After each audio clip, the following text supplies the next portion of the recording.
the 15th and final chapter before the summary. Now, this chapter is on how to outwit the 6 ghosts of fear. Now, this chapter isn't another principle. We've already been through the 13 principles to riches, the 13 principles to achieve the exact life that you want, any goal, anything that you desire. We've been through the principles.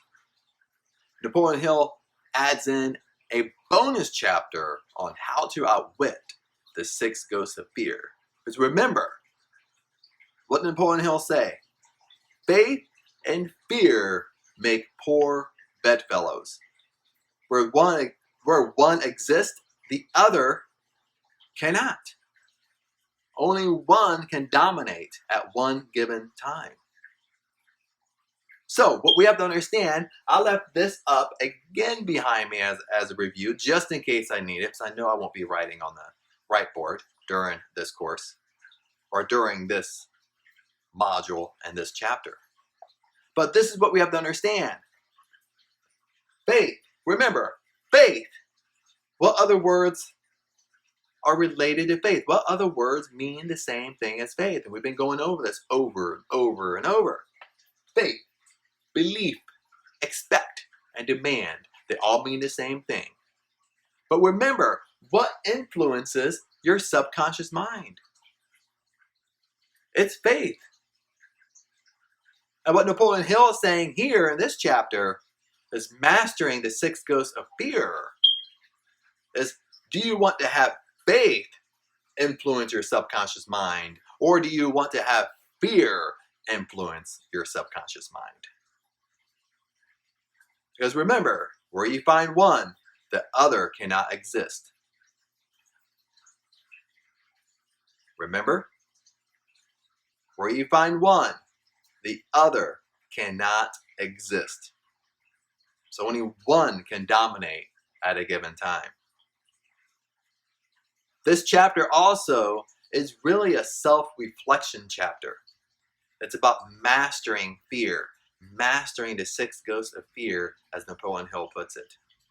So this is really a self-reflection ending chapter of the 13 principles. Now at this point, let's continue. Let's dive in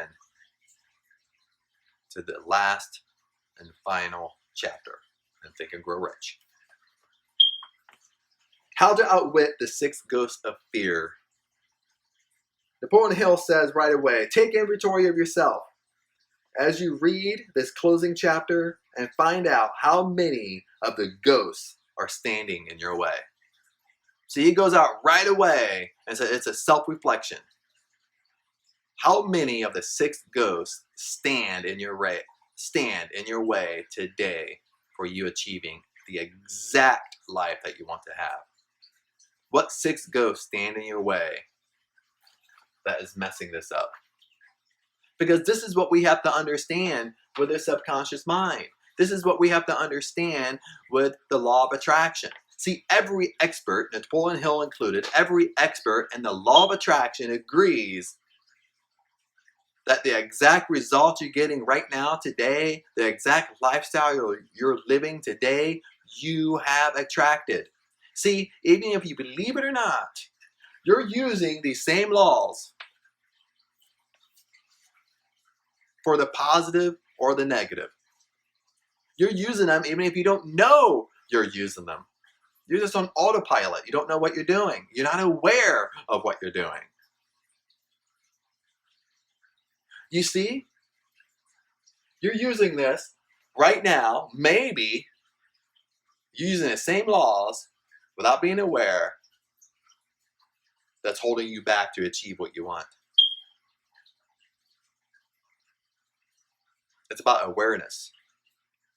It's about observation. Remember from the beginning, I've been saying it's about know thyself. The better we understand ourselves, the better results we can get. Let's continue. Napoleon Hill says, before we can put any portion of this philosophy into successful use, your mind must be prepared to receive it. So he's saying before we can even begin to understand about the 13 principles, your mind must be prepared to receive it. The preparation is not difficult. It begins with study, analysis, and understanding the three enemies, which you shall have to clear out, get rid of. And there are the three enemies: indecision, doubt, and fear. Indecision, doubt, and fear are the three enemies we must master and clear out of our lives, out of our mindset, out of our thought life. Because that's where they are. They're in here. That's the only place they are. It's thought. It's in our mind. Fear is a state of mind. That's all it is. The sixth sense will never function while these three negatives or any of them remain in your mind. Listen to this. The sixth sense, the last chapter, will not function if these three enemies or any of them are in your mind. The members of this unholy trio are closely related. Listen to this. This is phenomenal. The members of this holy trio are closely related. Where one is found, the other two are close at hand. Remember this. Even if you have indecision and you think you don't have doubt or fear, the other two are so closely behind it. They're so close, almost attaching themselves to you. That's what Napoleon Hill is stating. Listen to this. Indecision is the seedling of fear. See, if you think you don't fear anything, but you're indecisive, indecision is the seedling of fear. Remember this as you read. Indecision crystallizes into doubt, and the two blend and become fear. The blending process is often slow. This is one reason why these three enemies are so dangerous. They germinate and grow without their presence being observed. Wow. Then he continues on and he says, in a quote, very powerful, before we can master an enemy, we must first know its name and its place.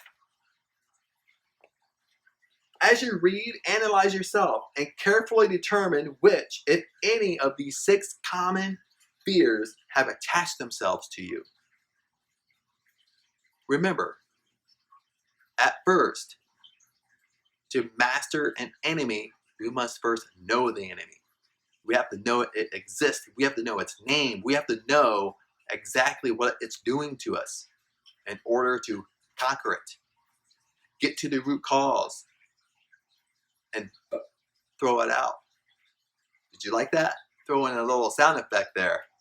Keep it light a little bit.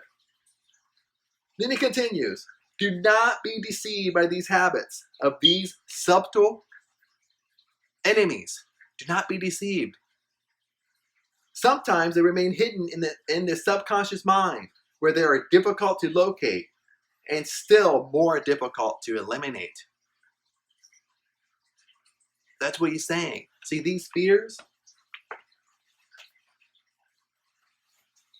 put the book down here. These fears can be, let me put fear down here, can be hidden somewhere in our subconscious mind. Because remember, how can it be hidden there? Remember, the subconscious mind does what? The subconscious mind, you today, when you woke up today, what does it do? It goes by what? It goes by habit.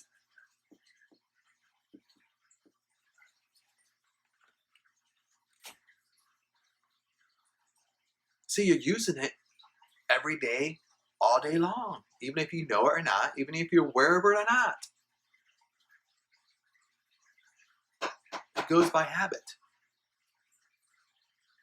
That's why, again, know thyself. You have to be completely honest with yourself. Especially in this chapter, especially mastering the six ghosts of fear, as Napoleon Hill puts it. Let's continue. Now he lists them. We're on the 6 basic fears. Now sometimes the titles that he uses, it's kind of hard to understand. What does he mean by that? And I'll give you some examples. But also, it's not so much me, it's you diving in this and you figuring it out. Where these fears are, if they're attached to you, embedded in you. Make sense? Listen, the fear of poverty, the fear of criticism, which we talked about quite a bit, the fear of ill health, the fear of loss of a loved one, the fear of old age, and the fear of death are the 6 basic fears. Then Napoleon Hill says, within these 6 basic fears, there's more. This is just the broad aspect of the fear, but they each have like subcategories. We can call it something different. Make sense? Napoleon Hill says, fears are nothing more than a state of mind. Fear is nothing more than a state of mind. Man or woman can create nothing which he does not first conceive in a form of a thought impulse. Following this statement comes another of still greater importance, namely, man's or woman's thought impulses begin immediately to translate themselves into their physical equivalent, whether those thoughts are voluntary or involuntary. So this is a little bit of a review. This is what we've been learning all along in every single chapter, our thought. Thought impulses which are picked up through ether, gas, air, by mere chance, thoughts which have been released by other minds, may determine one's financial, business, professional, or social destiny. Just as surely as do the thought impulses which one creates by intent or design. So here he's giving you an example. This example I gave here, the same laws applies. You're attracting to yourself exactly what's in your life right now, even if you're unaware of it. And the same laws work even if you apply these laws purposely. But Napoleon Hill applied these laws by intent and design. And he says a great quote, all thought has a tendency to clothe itself into its physical equivalent. All thought has a tendency to clothe itself into its physical equivalent. That's why it's so important. What are you thinking about? What are you thinking about all day long? What are you letting run through your mind all day? But that's exactly what you're going to get. And that's exactly what Napoleon Hill says in this quote. All thought has a tendency to clothe itself into its physical equivalent, into physical reality. At this point, Napoleon Hill, he really goes into the rest of this chapter into breaking down each of the 6 ghosts of fear. We're hit on them. I'm not going to explain every single one. This is your homework. You need to dive in. It's a self-analysis on where do you feel you struggle? Where do you feel if you have that fear? And sometimes, we have a mixture. We have all of them, but in different areas and different forms. But it's self-observation. Thou know thyself. The fear of poverty. There can be no compromise between poverty and riches. Listen, no compromise between poverty and riches. The 2 roads that lead to poverty and lead to riches travel in opposite directions. Listen to this. It's not the same road. The 2 roads that lead to poverty and lead to riches travel in opposite directions. If you want riches, you must refuse to accept any circumstance that leads towards poverty. And in parentheses, Napoleon Hill says, the word riches here used in its broadest sense, meaning financial, spiritual, mental, and material estates. See, He's getting more descriptive here. He's using it as a broad term, not just financial money. He continues, if you demand riches, determine what form and how much will be required to satisfy you. You will know the road that leads to riches. You have been given a roadmap which, if followed, will keep you on that road. And the roadmap is what? The 13 principles. If you neglect to make the start or stop before you arrive, no one will be to blame. Listen, no one will be to blame but you. This responsibility is yours. No alibi, no excuses will save you from accepting responsibility if you now fail or refuse to demand riches of your life. Because the acceptance calls for but one thing. Incidentally, the only thing you can control, and that is a state of mind. Your state of mind. A state of mind is something that one assumes it cannot be purchased. It must be created. You can't purchase your creative mind. You can't purchase all this personal development stuff. You have to go through it. You have to do the homework. You have to do the exercises. It must be created in you. Listen to this about the fear of poverty.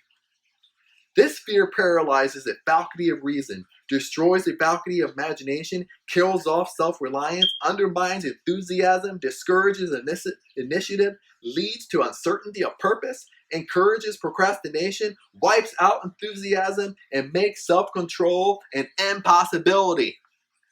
Wow.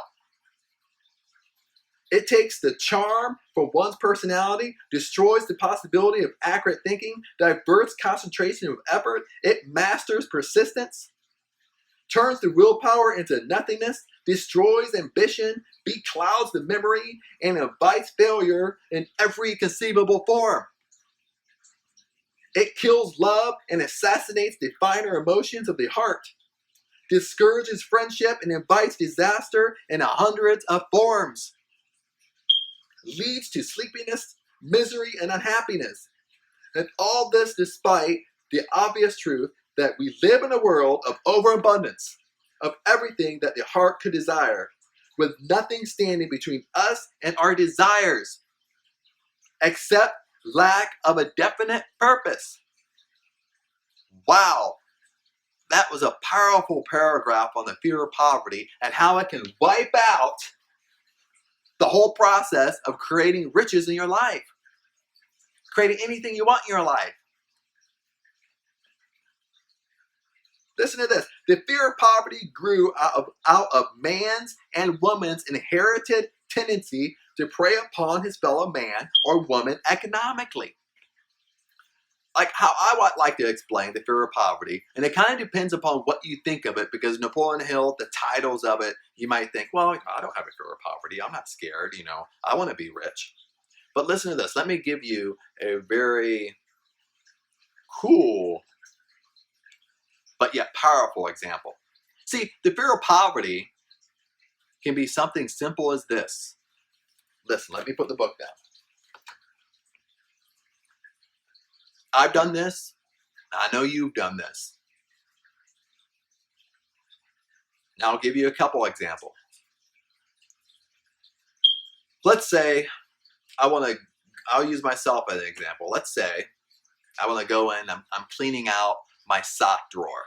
So I want to clean out and pull out my old socks, throw them away, leave new socks. Okay, this is a simple task. But even though this simple task is how our subconscious mind operates, what we tell ourselves secretly, not out loud, what our emotions begin to create within us, the fear of poverty.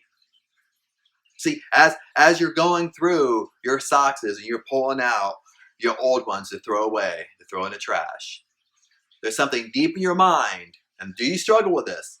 There's something deep in your mind thinking, well, I don't know if I want to throw them away or not, because then if I throw them away, that means I have to buy new. See what I'm doing? This is a mind of scarcity.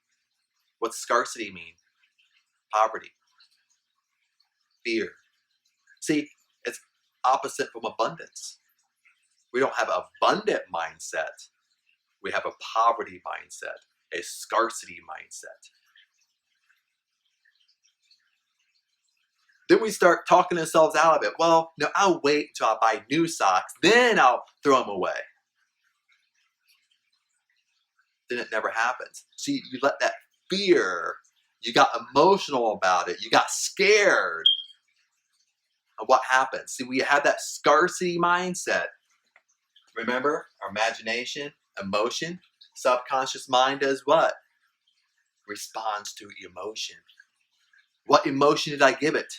A scarcity emotion, a poverty emotion, fear of poverty, fear of scarcity, fear that I don't have the abundance to replace it. So what does that attract to me?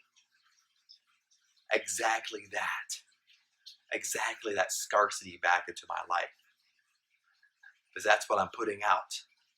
And that's exactly what I'm getting.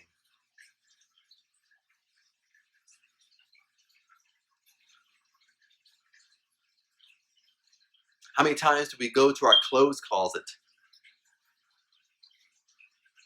and we're thinking to ourselves, maybe we do spring cleaning. We're thinking, I'm going to go to my clothes closet, I'm going to clean it out, and what I'm not wearing, I'm going to give away.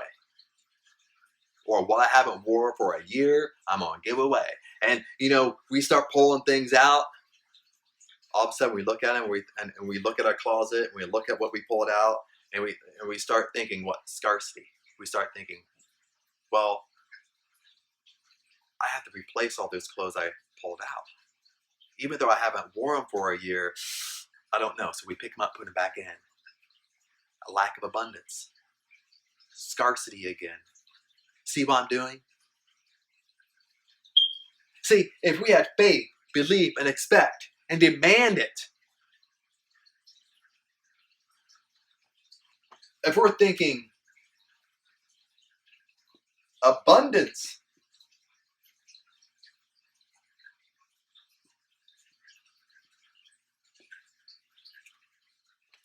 but we're not. We're thinking scarcity. We're thinking poverty. We're afraid. See, we're afraid we can't replace it. We're not thinking abundance. We're not pulling out and giving it away and thinking, I'll replace it. It will come back to me.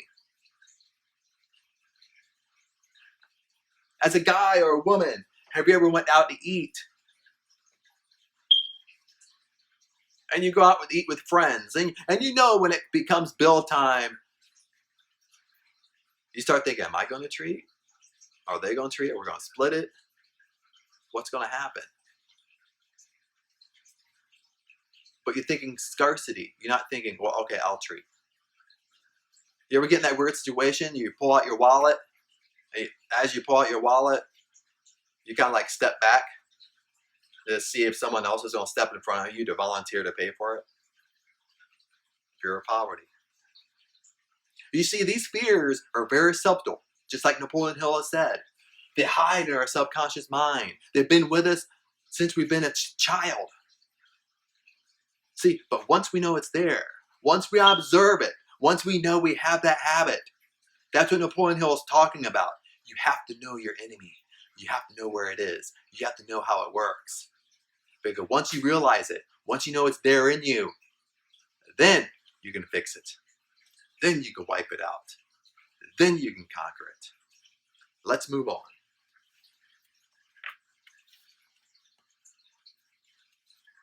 Now your homework is, Napoleon Hill goes over the symptoms of the fear of poverty. I want you to go through these symptoms and see which ones that resonate in you. One of the symptoms he has bolded is procrastination. And this is what I like when he said within the procrastination, bargaining for life for a penny instead of demanding prosperity, opulence, riches, contentment, and happiness. See, with these examples I gave you, they're simple examples which you probably have done.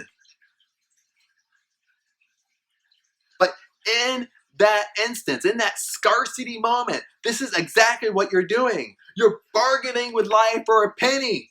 That's what you're doing. You're bargaining life for a penny instead of demanding riches, demanding prosperity, demanding opulence, demanding riches, demanding contentment, demanding happiness. Instead of going in there, pulling things out, you don't even think about it. Instead of demanding abundance, that I know money's going to come to me. I know I can replace this. You bargain for life for a penny. And a penny is all you're going to get. Listen to this. Expecting poverty instead of demanding riches. See, when we deal with a subconscious mind, these subtle little fears that we don't know what's there, that's exactly what we're doing. We're expecting poverty. We're bringing it to us instead of demanding riches. Instead of demanding the life that you want. Napoleon Hill continues about the fear of criticism. And we discussed this one pretty in length in other chapters. Go through it. That's your homework. You need to self-analyze yourself. Where are these fears embedded in you? Fear of ill health. Same thing, self-analysis. This is your homework. This quote within the fear of ill health. Powerful and mighty is the human mind. It builds or it can destroy. See, we're doing all this no matter if we're aware or not. This can build our future or destroy it. This can build your dreams or destroy it. This can get you anything you want or you're not getting it. That's what we have to get up here.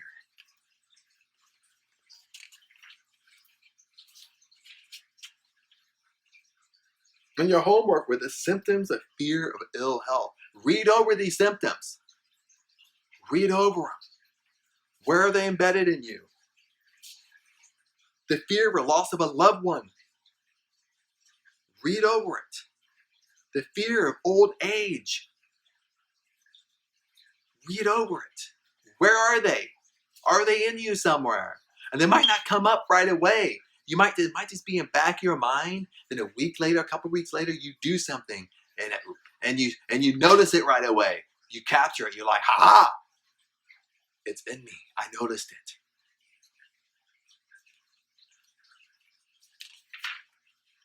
The fear of death. Analyze it.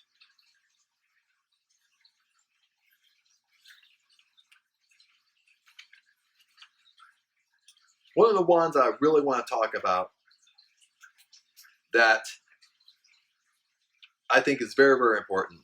I think all of us are guilty of it. See, all these 6 fears are really in us somewhere or another. We have to find them. Remember what Napoleon Hill says, where one is found, the others are very, very, very close by. But this one is called Old Man Worry. You might be chuckling to yourself right now.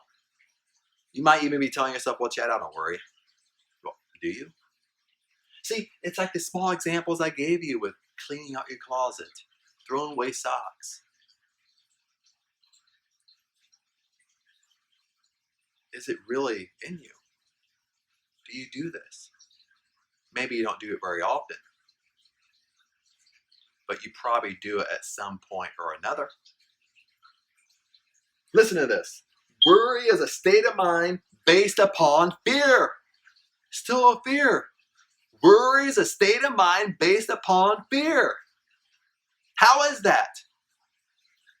Remember, faith and fear, if worry is a fear, then faith and fear make poor bedfellows.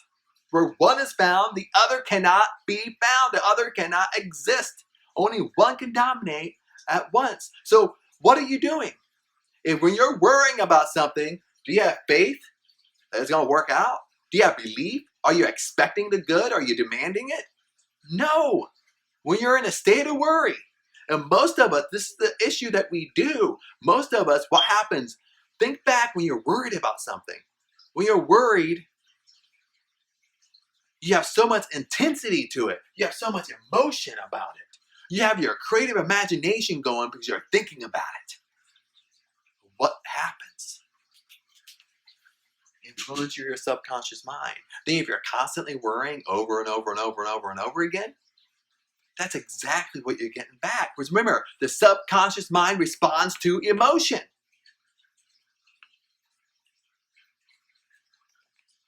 An unsettled mind is helpless. Listen to this. When you're worrying, an unsettled mind is helpless. Indecision makes an unsettled mind. Napoleon Hill says, we do not worry over conditions once we have reached a decision to follow a definite line of action. See, most of the time when we're worried, maybe we're worried about a circumstance working out, but most of the time when we're worried, worry is connected to indecision because we still haven't made a definite decision. And Napoleon Hill says, once you make that definite decision, boom, worry goes away. Napoleon Hill says, kill the habit of worry in all forms by reaching a general blanket decision that nothing which life has to offer is worth the price of worry. With this decision, you will come poise, peace of mind, and calmness of thought, which will bring you happiness. A man or woman whose mind is filled with fear not only destroys his own chances of intelligent action, but transmits these destructive vibrations to the minds of all whom come into contact with him or her, and destroys also their chances. See, we have influence over other people. Once people get around, listen to this, once people get around you, and I bet you've experienced this on the opposite side. Have you ever been around somebody that is super negative? And maybe you listen to them or you feel that vibration doesn't feel right, but after you walked away, you feel like it rubbed off on you. You feel like your state of mind is a little bit negative, or you're thinking a little bit negative, or you catch yourself kind of getting involved in that negative conversation until you catch it and get away from it. This is what Napoleon Hill is talking about. A man or woman whose mind is filled with fear, worry is fear, not only destroys his own not only destroys his or hers own chances of intelligent action, but transmits these destructive vibrations to the minds of all whom come in contact with him or her. Also, their chances, talking about other people around you, you're destroying their chances to be productive and get what they want because you're putting them in the same state that you are. That's what's happening. And you know it's true when you really think back, and you think back as a basic example, just like the example I gave you.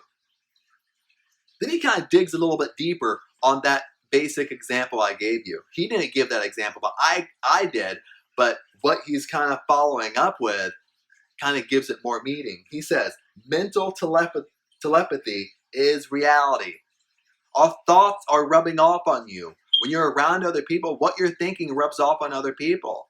Your vibration rubs off on other people. You ever been around somebody very excited and you're around them, you feel excited. You're around somebody very negative, then you feel negative. You get affected by that, and super affected if you stay in that environment or stay around them. Listen, the person who gives expression by word of mouth to negative or destructive thoughts is practically certain to experience the results of those words in a form of a destructive kickback. The release of the destructive thought impulses alone, without the aid of words, produces also a kickback in more ways than one. Listen, first of all, perhaps most important to be remembered, the person who releases thoughts of a destructive nature must suffer damage through the breaking down of the faculty of the creative imagination. Secondly, the presence in the mind of any destructive emotion develops a negative personality which repels people and often converts them into antagonists. Third, source of damage to the person who entertains or releases negative thoughts lies in this significant fact. These thought impulses are not only damaging to others, listen, not only damaging to others, but they embed themselves in the subconscious mind of the person releasing them. Listen to this. But they embed themselves in the subconscious mind of the person releasing them. And there become a part of his or her character. Now listen to this. I'm going to give you another example. And this is more of a high-end example. You see, let's say you're watching this video, and I slur over some words here and there because how, Napoleon Hill writes, and you're not used to talking like that. I mess up here and there. But I have a good personality. I hope so anyway. I'm kind of funny. Keep it entertaining as much as I can. But see, what happens is you're always going to have criticizers. You're always going to have people criticize against you. Try to point out your flaws or whatnot. See, what we have to understand, when somebody criticizes you, don't let that affect you. And you might say, well, Chad, that's easier said than done. But this is what we have to understand. It has nothing to do with you. If you criticize me, it has nothing to do with me. Because this is what I know. If you criticize me, it has nothing to do with me. It's you. It's you. Because I know all that criticism is embedded in you. And that's exactly what you're getting in your life. That's what Napoleon Hill is talking about. Something simple as criticizing. Putting someone down. Making fun of somebody. Has nothing to do with me. Has nothing to do with me unless I make it about me. But it's you. It's them if it's happening to you. It has nothing to do with you. It's them. See, this is what I tell myself. It's embedded in them. And that's exactly what they're going to get attracted to. Exactly what they're going to get in their own life. Make sense? Let's continue.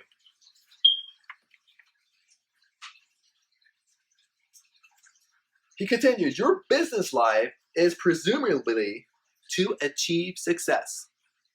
So your business life, your personal life, assuming, is to achieve more, is to become better. To be successful, you must find peace of mind, acquire the material needs of life, and above all, attain happiness. All these evidences of success begin in a form of thought impulses. Remember what Napoleon Hill says, a thought either makes us or breaks us. A thought either is leading us towards riches or poverty. It's a positive or negative. We're thinking all day long. We might as well be doing it in the right way. Napoleon Hill, let's move on to the next section here. And this one's called the Devil's Workshop, the 7th basic evil that I like to explain. And he says, in addition to the 6 basic fears, there is another evil by which people suffer. It constitutes a rich soil in which the seeds of failure grow abundantly. Listen, it is so subtle, and it presumes often is not detected. So smooth. This affliction cannot properly be classified as a fear. Listen, this affliction cannot properly be classified as a fear. It is more deeply seated and more often fatal than all of the 6 fears. For what a better name, let's call this evil, the susceptibility to negative influence. To negative influences of other people. Men or women who accumulate great riches always protect themselves against this evil. The poverty-stricken never do. Listen, the poverty-stricken never do. And I would also add in the poverty and the middle class. Never do this. Those who succeed in any calling must prepare their minds to resist evil. If you are reading this philosophy for the purpose of accumulating riches, you should examine yourself very, very carefully to determine whether you are susceptible to negative influences. If you neglect this self-analysis, you will forfeit your right to attain the object of your desires. He continues, you can easily protect yourself against the highway robbers because the law provides organized cooperation for your benefit. But the seventh basic evil is more difficult to master because it strikes. Listen, it's more difficult to master because it strikes when you are not aware of its presence, when you are asleep, and while you are awake. Moreover, its weapon is intangible because it consists of merely a state of mind. This evil is also dangerous because it strikes in as many different forms as there are human experiences. Sometimes it enters the mind through well-meant words of one's own relatives. At other times, it bores from within through one's own mental attitude. Always, it is as deadly as a poison, even though it may not kill as quickly. And he goes on, he says, how to protect against negative influences. To protect yourself against negative influences, whether of your own making or a result of activities of negative people around you, recognize that you have the willpower and put it into constant use until it builds a wall of immunity against negative influences in your own mind. Recognize the fact that you and every other human being are by nature lazy, indifferent, and susceptible to all suggestions which harmonize with your weaknesses. Recognize that you are by nature susceptible to all the 6 basic fears and set up habits for the purpose of counteracting all these fears.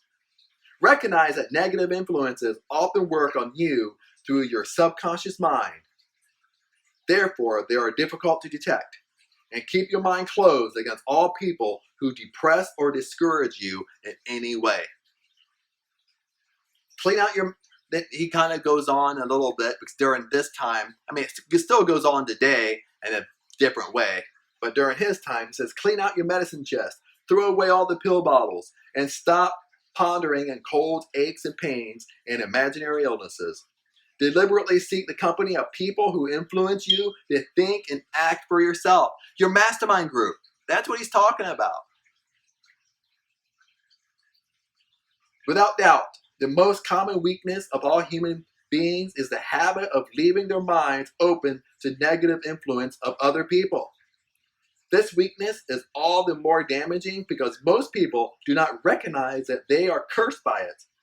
And many who acknowledge it neglect or refuse to correct the evil until it becomes an uncomfortable part of their daily habits. Wow. So the question is, are you acceptable to negative influences?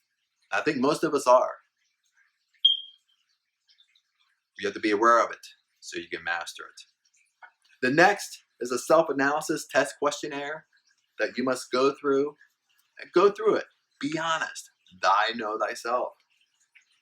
And this one's actually pretty long, so it might take a while to really do it the right way, not just speed read through it. And he continues at the end of the analysis. He says, you have absolute control over but one thing, and that is your thoughts. This is the most significant and inspiring of all facts known to man or woman. It reflects man's or woman's divine nature. This divine prerogative is the sole means by which you may control your own destiny.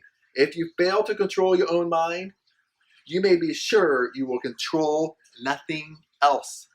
You can't control your thought life, your own mind. You will control nothing else. In this quote, your mind is your spiritual estate. Now, I love this quote.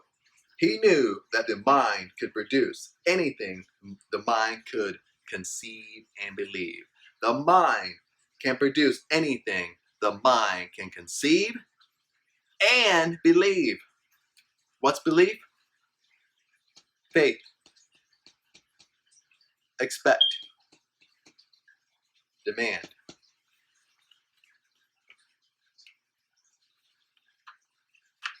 And he continues. Mind control is a result of self-discipline and habit.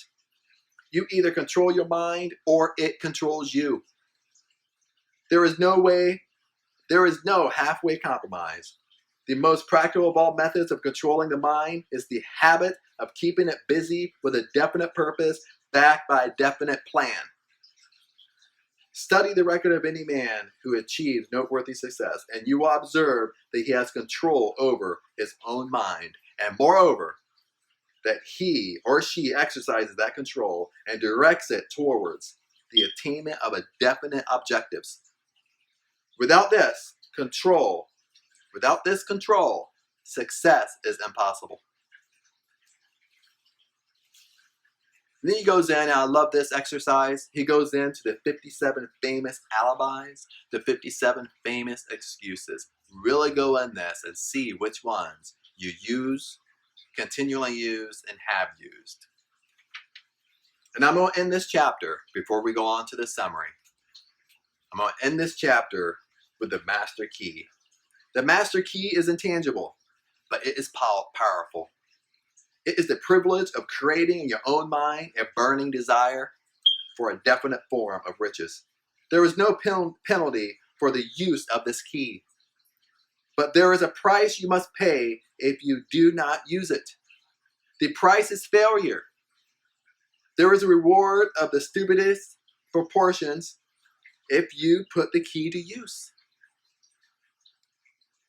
It is the satisfaction that comes to all who conquer self and force life to pay whatever it asks. The reward is worthy of your effort. Will you start and be convinced of the master key? See, the master key can bring you riches in your life, bring you anything you want, and that master key, if not used, will bring you destruction. If we are related, said the immortal Emerson, we shall meet. And in closing of this chapter by Napoleon Hill, may I borrow his thought and say, if we are related, we have, through these pages, met. And that's the end of this chapter. And I'll see you in the summary.